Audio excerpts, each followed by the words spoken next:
વિરમગામ શહેરમાં ગણેશ મહોત્સવ ધામધૂમથી ઉજવાયો।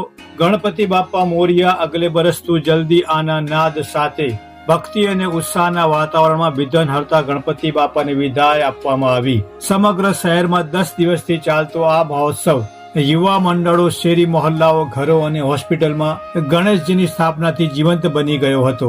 વિરમગામ નગરપાલિકા પૂર્વ ઉપપ્રમુખ દીપાબેન ઠક્કર અને તેમના પરિવાર દ્વારા લક્ષ્મીબાગ સોસાયટીમાં ગણેશજીની મૂર્તિની સ્થાપના કરી ભક્તિપૂર્વક પૂજાઓ અને વિધિઓ યોજાઈ। આ મૂર્તિનું પણ વિધિવત વિસર્જન કરવામાં આવ્યું, જ્યાં શ્રદ્ધાળુઓએ ભક્તિભરી વિદાય આપી।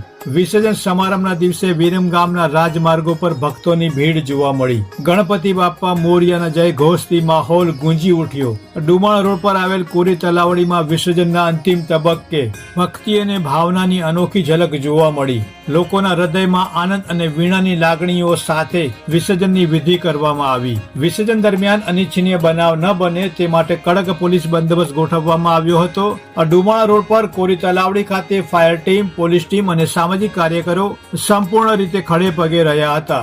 વિરમગામ ટાઉન પીઆઈ દવે દ્વારા વિસર્જન માટે તલાવડીની વિશેષ વ્યવસ્થા ગોઠવવામાં આવી હતી, જ્યાં ગણેશજીની પ્રતિમાનું વિસર્જન કરવા માટે બનાવેલ ખાસ તરાપામાં સાથે જઈને ગણેશજીનું વિધિવત વિસર્જન કરવામાં આવ્યું હતું। આ સમગ્ર વિસર્જન સમારંભે ભક્તિ અને સંસ્કારનું મિશ્રણ વિરમગામના લોકોના હૃદયમાં એક અનોખું સ્થાન બનાવ્યું। અગલે બરસ તું જલ્દી આના ભાવ સાથે ગણપતિ બાપાને વિદાય આપતી વખતે દરેકના હૃદયમાં આગામી વર્ષે તેમને ફરીથી આવકારવા માટેની આશાઓ પ્રગટ કરી હતી। ઇન્ડિયા ક્રાઇમ કવરેજ ન્યૂઝ સાથે મુન્ના વહોરા, વિરમગામ।